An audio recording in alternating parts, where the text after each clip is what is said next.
We are obviously living in some incredibly challenging times. I mean, it's interesting for me personally just to share my experience here because this past weekend I was in the 34 and a half hour training, all on Zoom, obviously.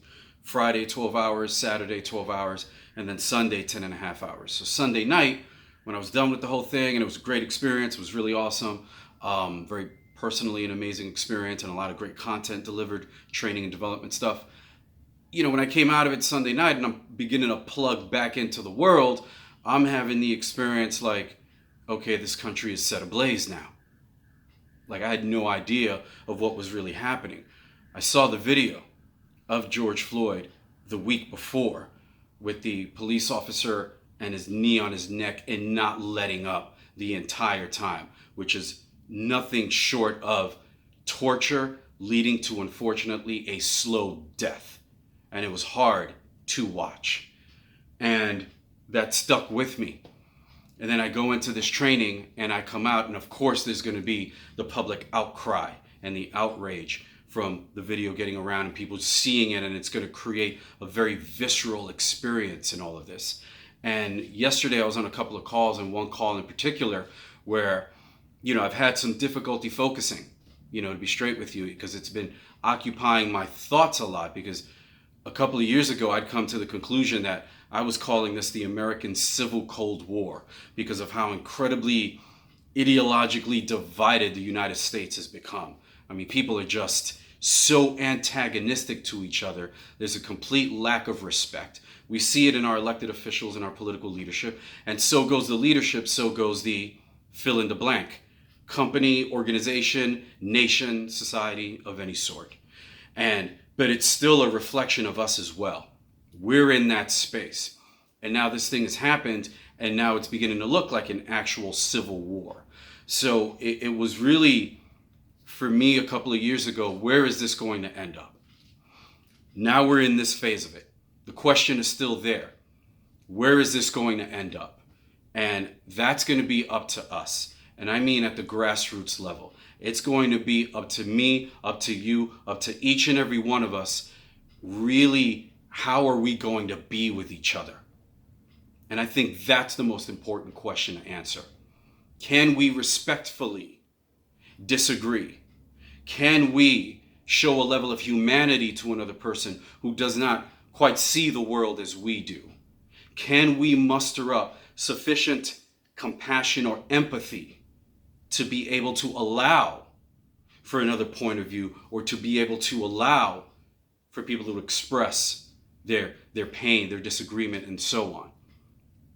And I think that's the place that we're in, is that when you have an ideological shooting war, cultural fragmentation is going to lead to physical fragmentation. And now we're beginning to see the physical fragmentation. This is where things have escalated to. This is where we are now. So now the question becomes, where do we go from here? And the way that I see it is that it's going to take some level of grassroots healing, because we're not likely to see it from most of our elected officials. We cannot rely on that level of leadership.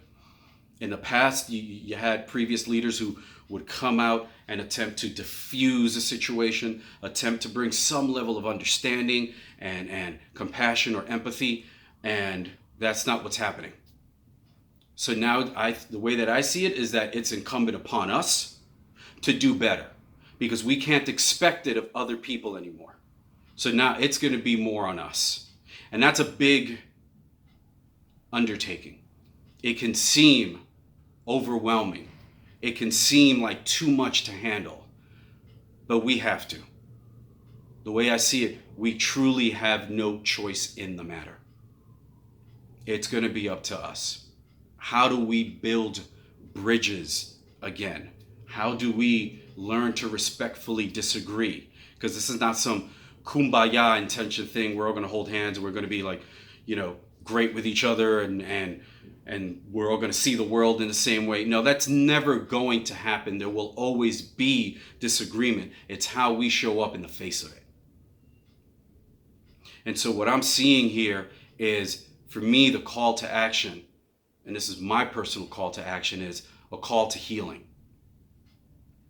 And the model that I think of is in South Africa when apartheid came apart and it just like completely dismantled, and Archbishop Desmond Tutu and Nelson Mandela, who was imprisoned for 27 years, over a quarter of a century, imprisoned. He comes out and they create this system, these trials of reconciliation, not just legal or judgment trials, but to form some kind of reconciliation amongst peoples that must live together who were opposed to each other for so long. Again, I'm not expecting anything from our elected officials. I'm just not. I think it's up to us now. That it's going to take a level of grassroots, community level, organizing, public calls, just something through the arts, through the media, bringing forth some kind of message of there was an injustice that happened.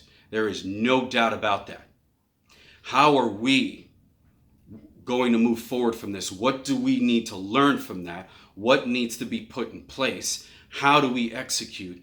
And then as a society who we've got to live together, how do we proceed from here? And learning all that we can from that, because that was not an isolated incident. That was something that is another expression of a pattern that's been going on for centuries. It's just that these days, everyone's got a high-powered camera on their phone, and you can easily record things like this, and it just truly informs everyone, but awakens just this visceral thing. So we know what has happened. We know what has been happening. We have got to answer the question of what do we do about it? How do we move forward? Because we can't move forward in the way that we have been operating up to this point. That's simply not going to work anymore. What is demanded is that we operate very, very differently. And about a month and a half ago or so, fairly early on in this pandemic, I posted a message where I said there's going to have to be a forced change in our hierarchy of values, and forced only because of the change in circumstances, which we don't have too much control over. We have some influence over, but not too much control over a pandemic. So that being the case, us being physically disconnected from each other, that it was going to take something for us to still build connection, and that was always a vitally important value. It's just that so many of us had lost sight of it. And that during this pandemic, that it would have to be something to be reestablished. Now, during such a collective challenge, a lot of societies historically have learned to come together in the face of this collective challenge. That didn't happen for us. It just didn't. So it said something about the state of the United States. And now here we are, compounding the challenges, and people are in uproar around the murder, the slow, torturous murder of a man. We, as citizens, are going to have to lay down a consumer role and start actually being citizens that give a damn about each other. Because I got to tell you, I don't see any other way through, man. I really don't. And I live in Brooklyn. I've been feeling it from the get-go. Here in New York, we had the highest rate of infection, the highest rate of deaths from this COVID-19, and now we're deep in this thing. And it's spread not just across the country, but even globally, as protests and riots are happening in Europe. It's up to us. Ain't nobody coming to save us. It's up to me and you. Now, what are we going to do to start building bridges again? What's it going to take? We need answers to those questions. Don't stop asking the important questions just because you don't have an immediate answer, just because it's hard. Life isn't supposed to be easy. But what are we going to do in the face of all this? How do we rise from the ashes? Where do we go from here? Don't stop asking. Don't get discouraged or distracted from that journey. Because for me, the quest is in the questioning. Because you're going to be asking yourself questions anyway and coming up with the answers. You might as well shift focus, shift direction, and ask yourself a better question.